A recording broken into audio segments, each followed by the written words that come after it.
Сәлем бәріне, сенімен бірге Дәке немесе Дәуіт Сұраған. Бүгін қазақша сөйлеу бар ғой, қазақша мәтін сөйлететін жасанды интеллекттер TTS туралы екінші бөлімін айтатын боламыз. Бірінші бөлімін көрмесеңіздер, сен білмеген қазақша мәтін сөйлететін жүйелер деген. Осы жерден көре аласыздар, немесе менің арнама кіріп, осы видеоны тауып алсаңыздар. Жалпы қазақша TTS-ке бізде Piper TTS деген бар. Осыны айтасыздар, немесе Piper TTS емес, оны Piper деп жаттап алыңыздар. Сізге қолданушы ретінде және әзірлеуші, яғни разработчик ретінде өте керек болады. Өздеріңіз бөлімдеріңізде қолдансаңыздар болады. Piper қай жерде қолдана аламыз? Бізде Piper Tools деген сайт бар. Қарапайым ғана мұнда мәтінді енгіземіз. Оны дауысты енгізу үшін міне қаншама дауыстар бар.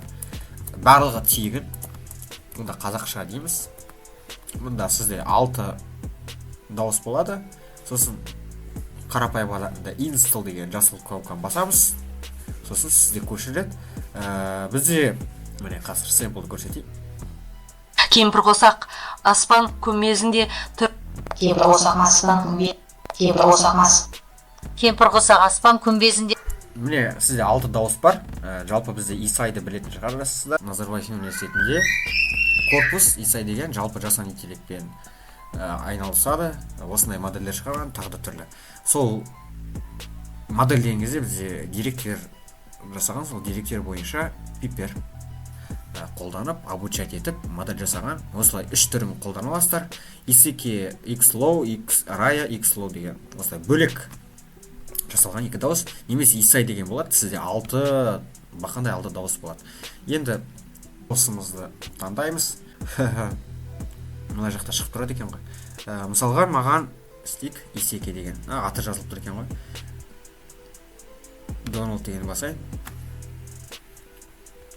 Сәлем, сіздермен бірге Дәке YouTube арнамда жаңа видео шықты.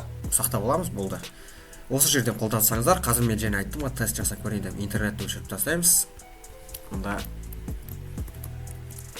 сәлем дей салайық. Сосын Donald, мен интернет өшіп тұрып қараңыздар. Donald деген басамыз.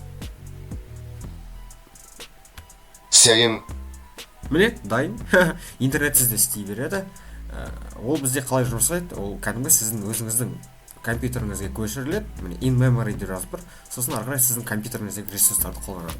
Енді келесі екінші қайда қолдансақ болады осы Piper'ді? Ол бізде қазір көрсетем. Subtitle edit деген бар.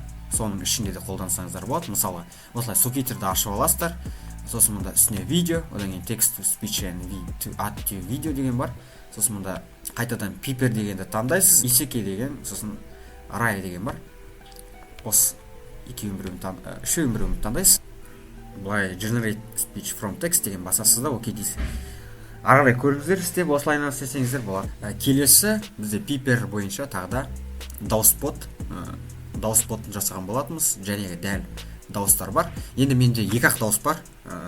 Және 6 дауысты қоса алмадым өкінішке орай. Қосуға болады. Бірақ та жалпы жәнегі көрсеткен бізде модель бар ғой, соларды қолданады. Дауысботтан қолдансаңыздар да болады. Сәлем, қалайсың? Сәл ғана күте тұру керек. Ең бірінші жазған кезде солай тез жауап бермейді деген ма? Синтездеу басталды дейді, міне.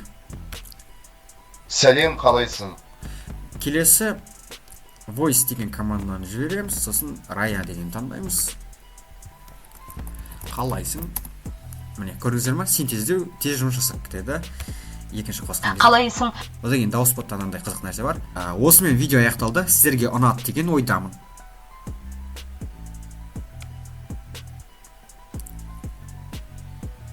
Міне, дауысты да тани алады бұл бот. Оғанда осымен видео аяқталды. Сіздерге ұнады деген ойдамын. Міне, TTS мәтінді сөйлететін ботым да сол жайлы айтып өтейін.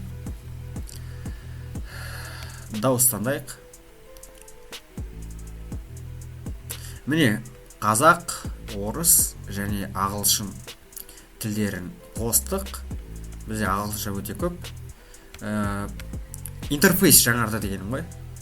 Бұрынғыдан әдемілі, күшті болды. Мұнда одан кейін былайынан көре аласыз. Сәлем, қалайсың? сәлем, қалайсың? Мұнда әйел қазақ тұрады, сосын мына жерде сөйлеу жылдамдығы, дыбысталу дейсіз да, жібересіз. Сау болыңдар, короче. Жазамыз сосын. Міне. Сау болыңдар, арнаға тіркелуді ұмытпа. Пакет. Сау болыңдар, арнаға тіркелуді ұмытпа.